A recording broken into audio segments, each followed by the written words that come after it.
Coming up on AgweekTV, drought conditions and fears grow over the winter in the region. We'll have the outlook for 2021. The Ag Committees will soon introduce climate change legislation, but can farmers benefit or even profit from trading carbon? We'll get the first look at what farmers intend to plant for the 2021 crop season. And we'll look at a regional company selling conventional off-patent seed corn to save farmers money.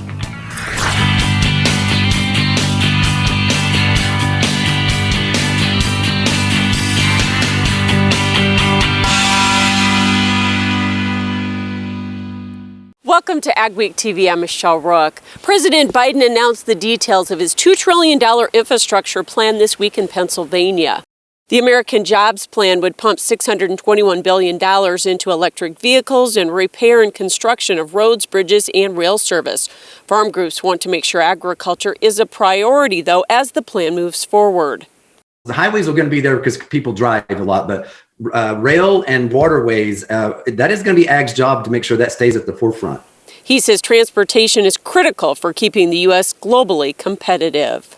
USDA has announced a new approach to distributing additional COVID-19 relief called Pandemic Assistance for Producers.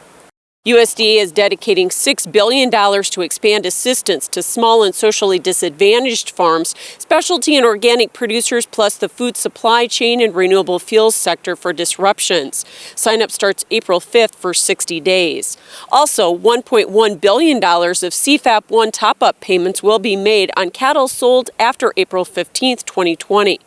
Farmers get another CFAP 2 payment of $20 per acre for eligible flat rate or price trigger crops for a total of $4.5 billion.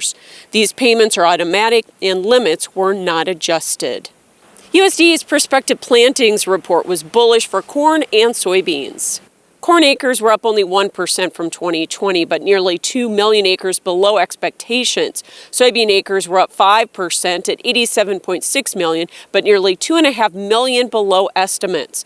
All wheat acres were 5% higher than 2020, but spring wheat was down nearly 4%.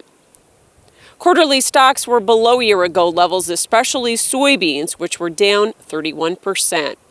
Dwayne Bussey is joining us with report analysis, and USDA did throw us some bullish numbers in the prospective plantings on both corn and soybeans, but soybeans 2.5 million acres below the trade estimates and below USDA's form figures. So where does that put us for ending stocks, and where did those acres go? I'm going to say that they're hibernating. I think they're going to show up come June. We all went into this report saying we needed 90 million acres, and we didn't get that. We got to 87.6 million. If I plug that into an S&D table using USDA's current old crop stock, which I think is too high, I basically run out of beans, Michelle. And USDA will never print that. I'm not here to say that's what's going to happen here in upcoming reports, but we need to do something. We need to either lower demand or increase production.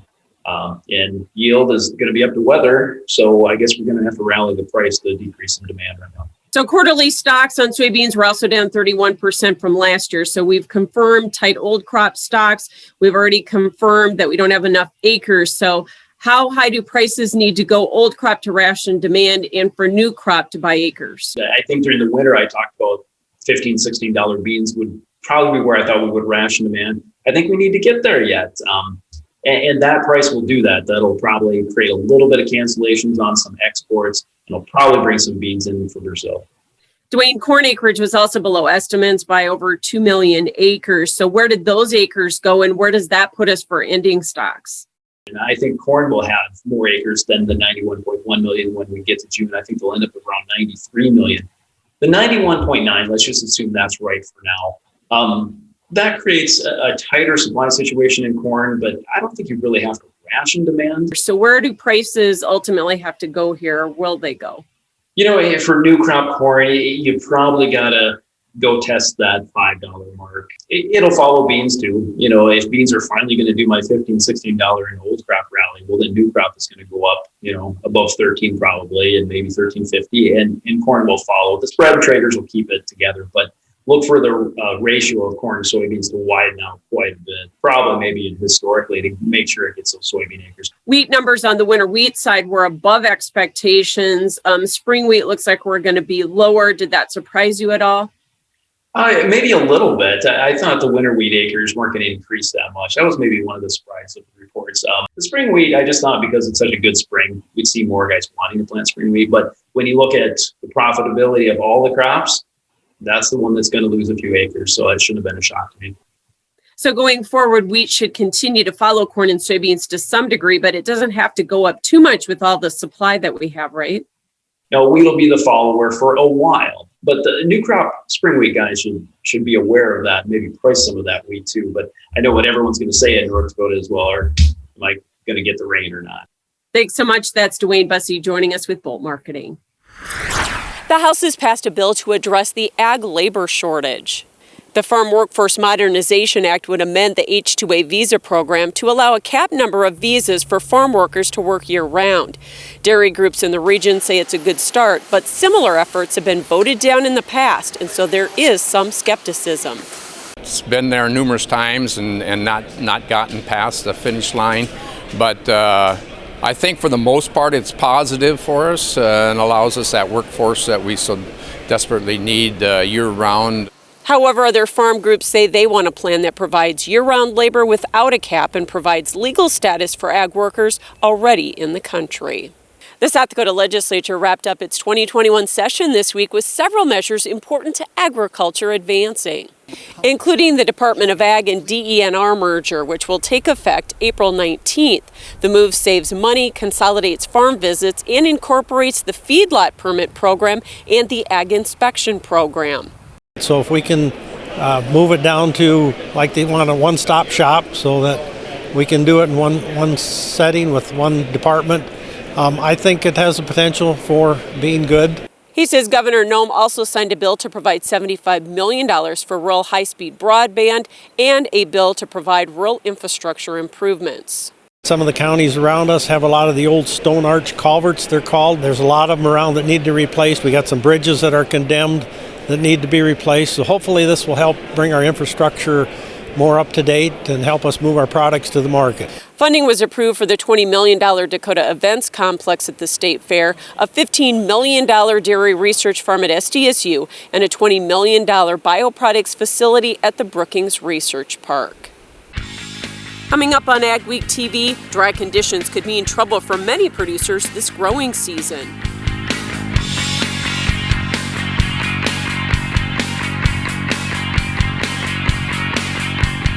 Small or large, Superior Grain Equipment has a storage solution for you. From top to bottom, we offer the industry's best bins and warranties to protect your products and your grain storage investment. Make the superior choice today with Superior Grain Equipment. Challenges. We all face them at some time.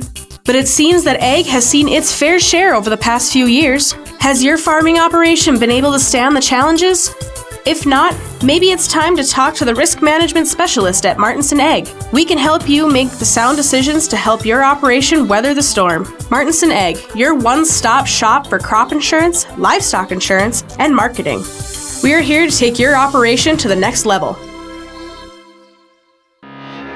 They say when the going gets tough, the tough get going.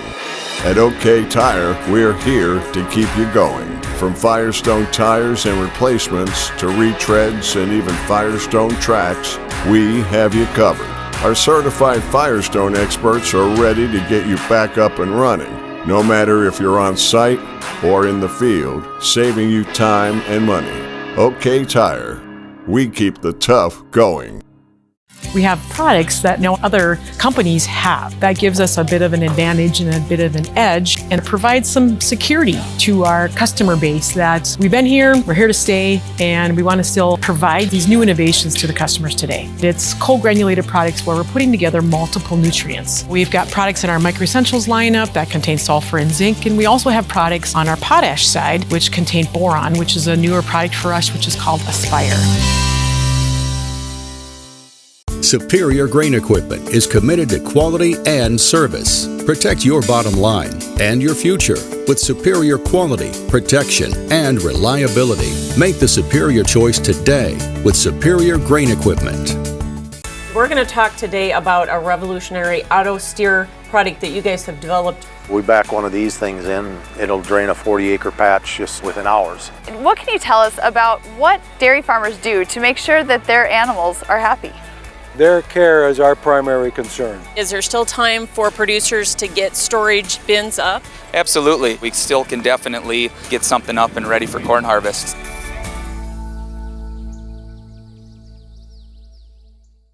Fears of serious drought are growing across the country. It's this week's AgWeek cover story. Dry conditions began last summer and intensified with the lack of snowfall, putting much of the upper Midwest in a drought. On an even bigger scale, there's growing anxiety about the so-called mega drought over 75% of the western U.S., with about 40% of that region in extreme drought or worse. Climatologist Brian Fuchs says the outlook isn't good for growers, with predictions of below normal precip and above normal temperatures. But he says using cover crops and low-till or no-till can help. That's going to just help to keep more of that moisture in the soil. Even if we go into more substantial drought in the region, there are some things that, at least early in the season, producers can do to mitigate some of that drought impact later on in the season. Central South Dakota producer Ross Nielsen says he's concerned about the growing season. It's tied to dry conditions last year, a lack of snow for much of the winter, and a warm, dry, windy spring so far. But he says they've learned to live with dry conditions over the years. You hope for better soil conditions and whatnot, but you deal with what you have and you just have to make, plans and work around it. You can read more in the next AgWeek magazine or at agweek.com. The hot, dry conditions and strong winds fueled pasture fires around the region this week. One of the biggest is the Schroeder Fire north of Rapid City, South Dakota, which has burned more than 2,000 acres. 2 fires near Mount Rushmore have caused the park to close. The governor has declared a state of emergency until June 1st. A small Minnesota company is in its 3rd season of selling old-fashioned corn seeds in a new way. Mikkel Pates explains how SureFlex Hybrids is selling conventional off-patent corn genetics around the country. We have product for most of the acres in the United States. Mitch Raw was raised on a farm near Minnesota's southern border. He became an agronomist and he imagined a new way to sell royalty-free corn. And he wanted to sell it directly to farmers using e-commerce. Mitch called it SureFlex Hybrids. Anytime there's somebody in the middle, they make money, and that means the price goes up. And so we decided in 2020 we're going to go direct to the farm. Raw started breeding his conventional non-GMO corn in 2017 by ordering independent germplasm from the U.S. Patent Office in Washington, D.C. And I just got tired of making these large genetic and trait suppliers a whole bunch of money. And so I figured there had to be a better way to offer a product to the farmer and not have the rules and regulations that these trait and genetic suppliers put on us. By operating royalty-free, Raw offers an inexpensive product. We're loud and proud about our price. It's $97, and it's throughout the whole growing season. While their sales were mainly in Minnesota and surrounding states the first year, they now have clients across the Midwest and into the Deep South. Right now they sell from 78 to 117-day hybrids, and they continue to make more products every year. We're not plot winners. We're not going to win. We're here to make you more money. We can give up a few bushels and make guys more money at the price we're at. In Jackson, Minnesota, this is Mikkel Pates for AgWeek.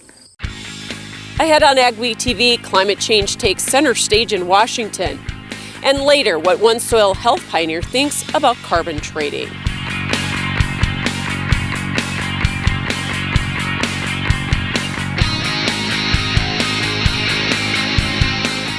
At Trans-Systems, every day is a great day to haul beets. Our family-owned business moves more beets than anyone in the world.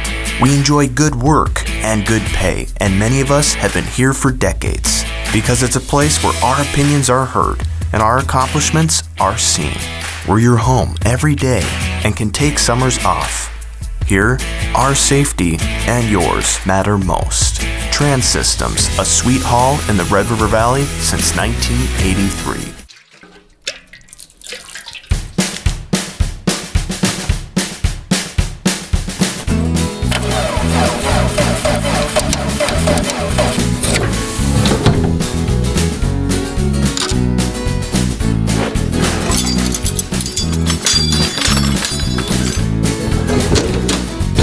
Some things in life are hard. That's why banking shouldn't be. Cornerstone Bank. Salty soils? Meet calcium. one of the quickest and most effective way to fix salty soils. It's natural, it's easy to use, and most importantly, it works. On sodic soils, on saline soils, on all soils. Put calcium to work leaching salt below the root zone and out of your field, resulting in less compaction, better irrigation, improved health, and lots of these guys for your soil. And higher quality forage, greater yields, and lower bottom line production costs for you. With more than 20 years of use in the industry and a proven track record of bringing life back to challenging soils, you can trust Calcine to ensure your fields are their most productive. Calcine, let's create healthier soils. To learn more about how Calcine can improve the productivity of your fields, contact Jim Erickson or visit calcine.us.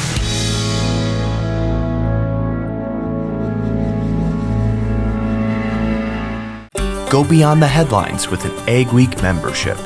Get in-depth agribusiness reporting, original farm and ranch stories, and fact-based research for the most comprehensive ag news in the upper Midwest.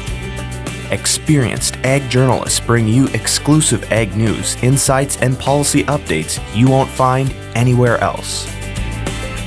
Become a member today and get unlimited access to AgWeek and AgweekTV.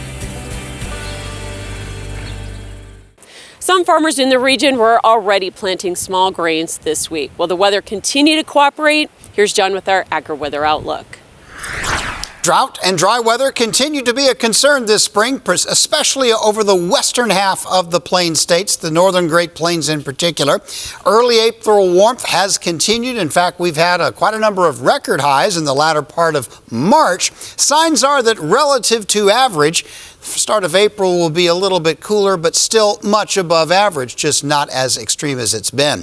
Dry weather overall will continue. Now, there will be a chance of some showers here and there. I just don't see any of this moisture affecting the driest parts of a country in such a way that they would be able to end the drought. Biggest problem that we've had is the jet stream ridge, which has been quite extreme the last few days, allowing, well, let's call it unseasonably mild weather into the northern plains for the Easter weekend. Now, as we go through the week, that heat will build up in the southern plains, but the jet stream is expected to crash a bit, and that will allow not really cold weather, but slightly cooler weather by early in the week to drop down, like by Tuesday and Wednesday. We'll see some of those days will actually have high temperatures into North Dakota, down into the 50s, which is considerably cooler than it's been, but still above average. Hot weather down south, a lot of 80s through Texas and Oklahoma, parts of Arkansas. That'll eventually shift down into the southeast, and by the end of the week, the only real warm places will be the usual spots, the desert southwest, Florida, and parts of southern Texas. Meanwhile, the northern plains will generally cool down toward the end of the week as the jet stream takes a little bit of a dip. And as we move into next week, the second week, which would actually be the week of April 11th through the 17th, I'm expecting the ridge to kind of try to rebound, but form a little bit of a split flow. And that split flow basically means I think we're going to see the weather drying out again. Between now and then, this coming first week, there will be a chance for some moisture. Next week is looking fairly dry. Let's take a look at the moisture chances. There will be a weather system this week that will probably bring some rain to the Dakotas. Looks like the rainfall will become more substantial as it goes east. None of this will be excessive or really heavy, but some decent rains from the Great Lakes into the Canadian Maritimes, probably just some spotty showers or light rains in the Great Plains, and most of the south this first week looks fairly dry. Next week, won't say it won't rain, but it doesn't look like much. The west looks like it will continue to be dry. The focus for rain in the east will likely be in the southeast. The general drought outlook from the National Oceanic and Atmospheric Administration is as we go through the rest of the spring season and in through the first month of summer through June 30th, drought is likely to persist and some areas continue to develop throughout the western half of the country. We have products that no other companies have. That gives us a bit of an advantage and a bit of an edge, and it provides some security to our customer base that we've been here, we're here to stay, and we want to still provide these new innovations to the customers today. It's cold-granulated products where we're putting together multiple nutrients. We've got products in our Micro Essentials lineup that contain sulfur and zinc, and we also have products on our potash side which contain boron, which is a newer product for us, which is called Aspire. This is Dennis Belisky reminding you we do auctions and we do them well. You've built your operation with hard work, and when it's time to sell, all or part, you deserve the best. Details from repairs and preparation to promotion and settlements are not routine. Chances are you'll only do this once, so we'll tailor an auction just for you and get it done right. On site at your farm or added to one of our highly successful Alaris Center auctions, we have the skill, reputation, and integrity to meet your needs with best-in-class commitment and quality service. Find us at resourceauction.com or call 701-757-4015.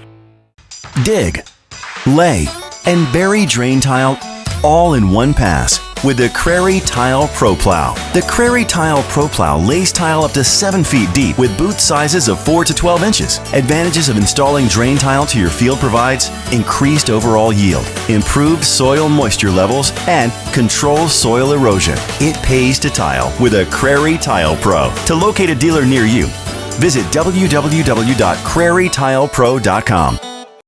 At North Star Ag, we're more than your short-line machinery dealer. We're also full service, and we're farmers first. That means we know it's not about what's best, but what's best for your farm. Whether you're planting, growing, or harvesting, we're there for all your equipment, parts, and service needs. And we've been doing it since 2009, with the largest inventory and availability in the area. Check us out at northstar-ag.com or call us at 701-361-4790. AgWeek brings you timely agriculture news from field to fork in digital, print, and television.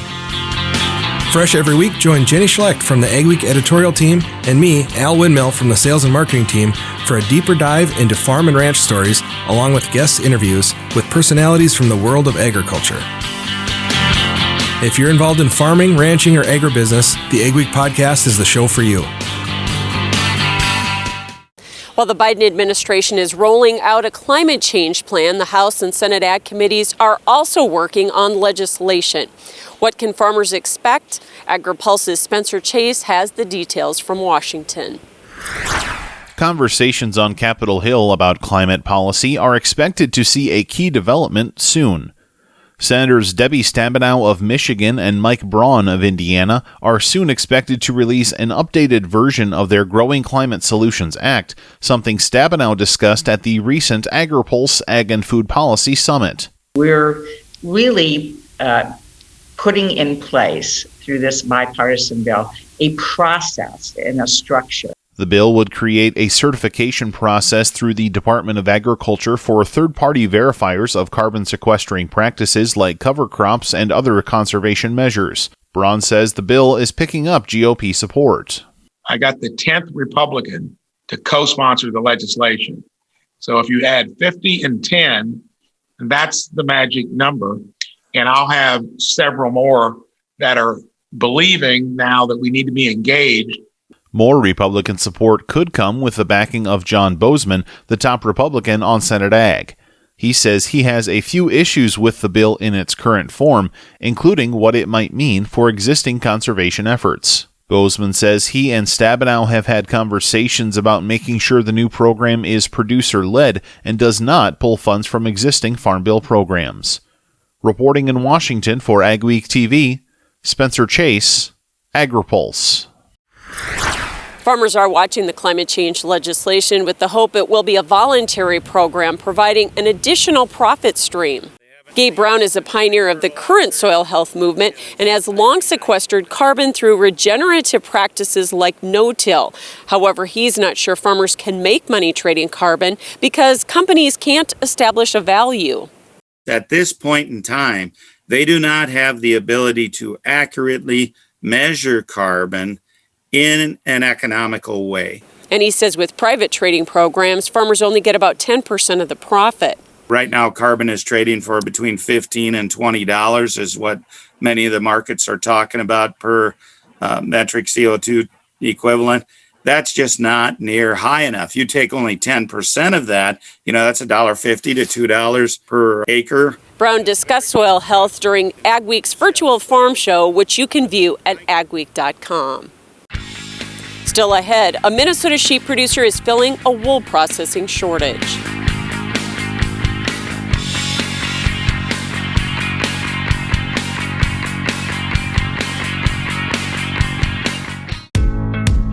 Schedule an uptime inspection for your equipment with the Case IH service professionals at your local Titan Machinery. Our Case IH certified service technicians have the training, experience, and genuine Case IH parts to ensure your equipment is ready for next season. Planting and harvesting windows are short. Have confidence in your equipment's performance with a Titan Machinery multi-point uptime inspection. Titan Machinery, your local Case IH service leader. The best land rollers in the industry are built right here in North Dakota. And now, they carry a 10-year factory warranty. With sizes from 15 to 91 feet, Summers has the right fit for any operation. Go to summersmfg.com or visit your local dealer to learn more about the full line of Summers field-tested tough equipment. Steffes Group, selling land and the equipment to farm it since 1960. If you're interested in selling or have questions about our auction process, head to our website at steffesgroup.com to contact us at any one of our 4 locations located throughout the Midwest. You can also visit and subscribe to our YouTube channel to view all of our auction previews and recaps to stay up to date on the market in your area.